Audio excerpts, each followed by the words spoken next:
Before you watch this video, I need you to promise me something. Promise not to withdraw your money until you know the truth about Rolex.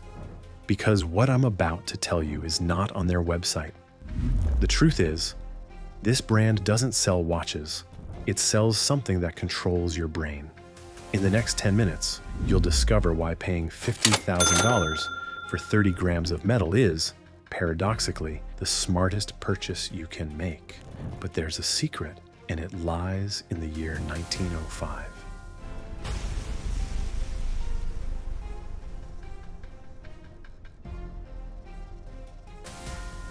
This is History Hit. If you don't subscribe now, you'll regret it when your friend brags about knowing more than you. The Salesman. This is the story of Hans Wilsdorf. He wasn't a watchmaker, he was a salesman, and he lied so well that in 1905, at just 24 years old, he convinced all of London that pocket watches were dead. The madness, back then, wristwatches were for women. Yes, for delicate young ladies. Men used pocket watches, but Hans saw something no one else did. The future fit on your wrist. Along with his brother-in-law, he set up a company that manufactured nothing. It only assembled. He bought Swiss movements, English cases, and sold them as Wilsdorf and Davis. But there was a problem. His name was so forgettable that even his own clients couldn't remember it. He needed something that sounded like power, wealth, success, and he found it in 1908. But it wasn't in Switzerland. It was on the deck of a bus. The name. Did you know that Rolex means nothing? Hans admitted it in his autobiography. He said, and I quote, "I wanted a short name, one that sounded good in any language and fit on the dial of a watch. But here's what they don't tell you. He tried 200 names. 200, and none of them worked. Until one day, while riding a bus, he heard someone whisper Rolex. Or so the legend goes. The darker truth? Many historians believe he made it up while looking at a cigarette brand. Yes, the most coveted name in luxury might come from a smoke, but it worked. Because Rolex had something the competition didn't. Hans understood that he wasn't selling precision, he was selling dreams. And in 1910, he achieved the impossible. The marketing lie Mercedes Glitz's watch wasn't a Rolex. It was an oyster. But when this British swimmer crossed the English Channel in 1927 with that watch on her wrist, Hans saw the opportunity of a lifetime. What nobody knows, the watch flooded. Yes, it failed. But Hans, that genius of deception, did something that redefined marketing. He bought the front page of the Daily Mail and announced that the watch had survived 10 hours in ice-cold water. The proof? He placed it in a gold fishbowl in jewelry store windows. People weren't buying a watch. They were buying a miracle, and that miracle cost 15 guineas, 3 months' salary for a laborer. But here's the twisted part. Rolex didn't prove its watch was waterproof. It proved that you are waterproof if you wear it. He sold identity, and that is infinitely more expensive. The Everest Heist. When Edmund Hillary and Tenzing Norgay reached the summit of Everest in 1953, they were wearing a Rolex, but not the one you think. They were wearing an Oyster Perpetual, the legendary explorer. That was launched after the ascent. Rolex, once again, didn't create history. They appropriated it. The masterstroke, they gave away 25 watches to the British expedition. They knew if even one reached the top, they'd have the most expensive photo in history, and they got it. But wait, because this is where it gets dark. Rolex paid for the rights to that photo.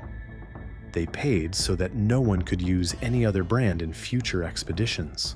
It was geopolitics, and it worked, because today, the Explorer costs $7,000. And it's no more accurate than a $50 Casio. But a Casio doesn't make you feel like a conqueror, does it? The crisis strategy.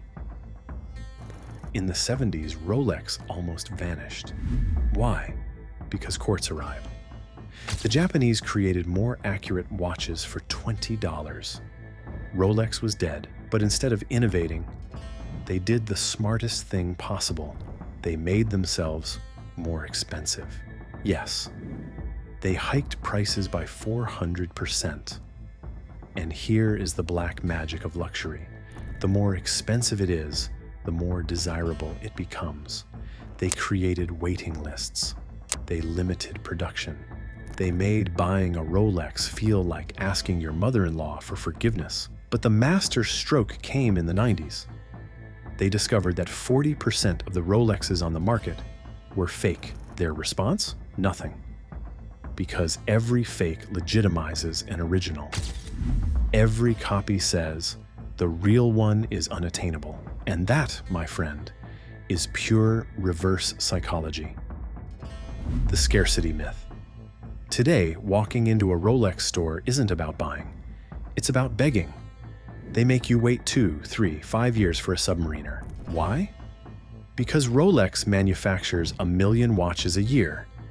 Yes, you read that right. 1 million. There is no real shortage. There is manufactured scarcity. They ask for a purchase history. Spend $50,000 on jewelry you don't want just to earn the right to buy a $10,000 watch. It's a caste system, and you at the bottom are fighting to be accepted. But here's what they're selling you. It's not a watch. It's a membership card to a club that doesn't exist. It's the illusion that you are different. And that, my friend, is worth every penny. Because the day they put that Rolex on your wrist, you don't see the time. You see your own worth reflected in stainless steel. The final secret. Do you want to know the final secret? Rolex is not a watch company, it's a bank. Yes, a bank. Their watches retain 90% of their value, better than gold, better than stocks. In 2020, while the world was sinking, Rolex went up by 20%. But the darkest part, Rolex is a non-profit foundation. It pays no taxes on its $10 billion in profits. Everything goes to the Hans Wilsdorf Foundation, which promotes watchmaking. They hold $5 billion in shares of other companies. Rolex doesn't sell time. It buys everyone else's time. And you, when you buy one, aren't a customer. You are an emotional shareholder. You are investing in your own illusion. And that, in this crazy world, is the most rational thing you can do.